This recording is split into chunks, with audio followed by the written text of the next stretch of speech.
Good evening, I'm Brendan Miller. Thank you for joining us. The local winner is in Monday night's federal election will soon be heading back to Ottawa to be officially sworn in.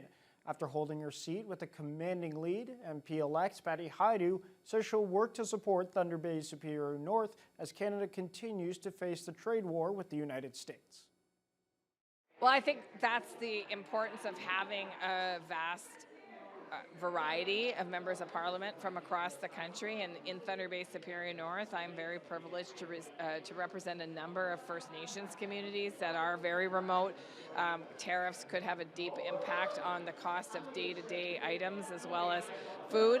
So it's a privilege for me to be able to represent their concerns in Ottawa that might include the increasing cost of living as it results to tariffs. The Prime Minister has already spoken about the work that we'll be doing to make sure that these unfair and unjustified tariffs don't necessarily impact Canadians in a detrimental way, but that's work that needs to be urgent and needs to be ongoing because, of course, with tariffs imposed, everyone is going to feel that challenge, and our job as members of Parliament is to make sure that we have the right suite of measures in place for the members that I represent, including rural and remote communities.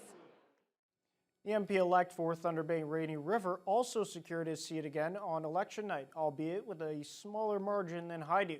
Marcus Pawlowski says he's going to work to support Prime Minister Mark Carney in Canada on the world stage. Right now, with people like Putin and Trump, we've really blown apart the international legal order, which presents a real risk to people in Thunder Bay and around the world, both in terms of the international legal order, but I would also say in terms of globalization. We have a lot of people who have jobs now and make good money because of globalization. We have cheap products that make life more affordable because of globalization. And we've really seen a disintegration of that international legal order with Trump and Putin. And I think Carney will be fundamental in trying to reestablish it with our allies. So that in being part of that, I think is a big thing for me.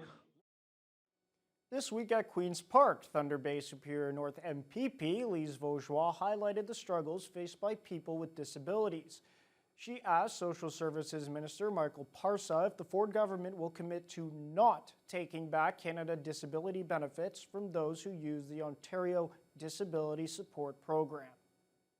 People with disabilities continue to live under tremendous strain, with those on the Ontario Disability Support Program living far below the poverty line, struggling to meet their basic needs for shelter, food, and transportation.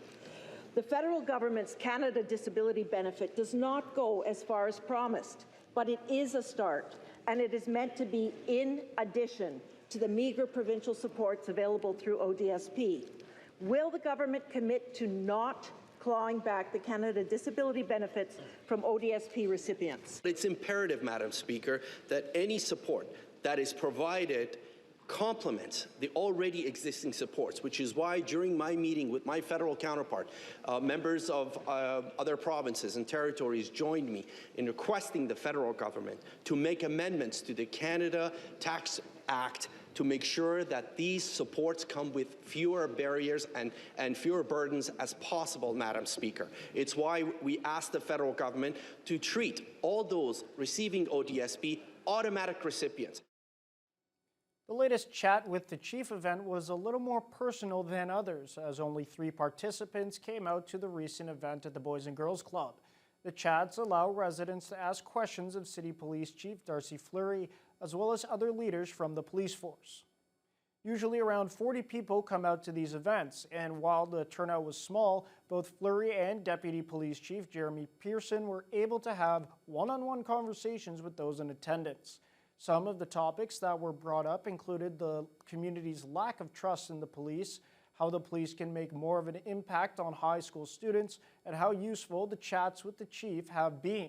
Fleury says he's not discouraged by the lack of attendance, adding that he'll always lend an ear when someone wants to talk. whole bunch of different things going on right now and in the community, and of course hockey's big right now. The playoffs are on, and a number of different reasons why people can't maybe come out for the night, and that's fine. It doesn't discourage me at all, because really the reality of it is open to have a conversation with anybody at any time as to where we're going with policing and some of the things that they want to see us do. So I mentioned every time we go to these events that if we don't know what people are thinking and or some of the ideas they have or some concerns that they want to express, if we don't know those things, we can't really deal with them, and we can't get better. So yeah, I'm open to any conversation at any time. It's an annual favorite for local hockey kids. The Epic Mini Sticks tournament was back for another year at Lakehead University yesterday. The action-packed competition included 3 different age categories, with the teams all vying for a top spot. Ryan Graham was there.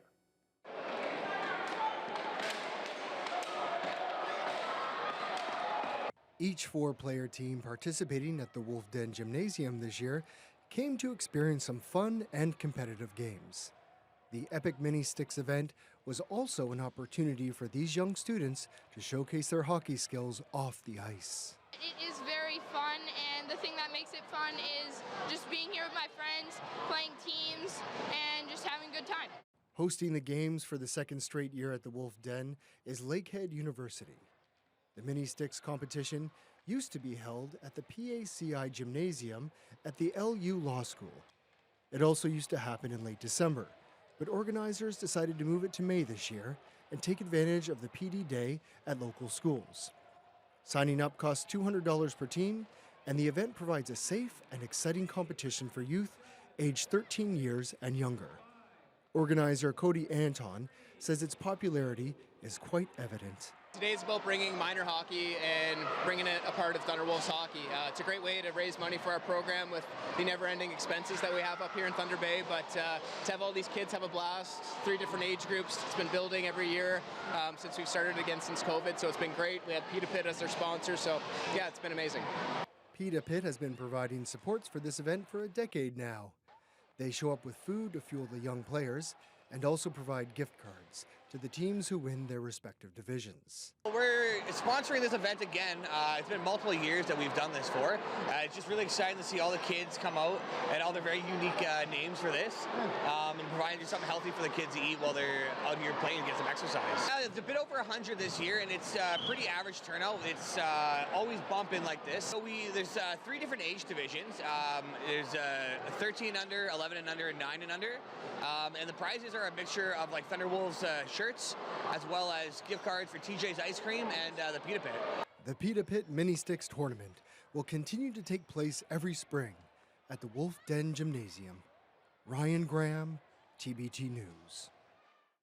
Toastmasters is celebrating its 100th year. For the first time ever, they held their spring conference here in Thunder Bay at the Delta Hotel. Toastmasters from across the country and United States came to participate in the conference. Toastmasters is an organization which specializes in public speaking, whether that's holding competitions or workshops to help develop public speaking skills of the members.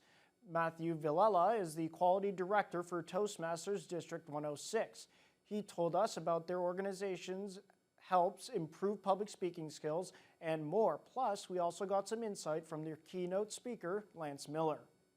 Lots about public speaking, controlling nerves, anxiety when speaking, how to develop a speech appropriately. And the really cool thing that we are doing is we have the International Speech Contest. The winner of that can actually compete in Philadelphia for the World Championship of Public Speaking. The great thing about the Toastmasters program is you learn soft skills on not only how to speak, but how to actually give effective feedback to people. You learn soft skills on effective meeting management, which are sorely missing in almost any education program. And you learn effective leadership skills and really how to be a team member. The spring conference concludes later tonight at 10 p.m. Thunder Bay's Filipino community has a new event, the Filipino Food Festival. The festival features traditional food, local vendors, dance performances from the nation's culture. This new festival provided the Filipino community with the opportunity to expand their food offerings from a single booth at the Folklore Festival to multiple booths. It also gave local Filipino businesses a place to showcase and sell their products along with live cultural dance performances.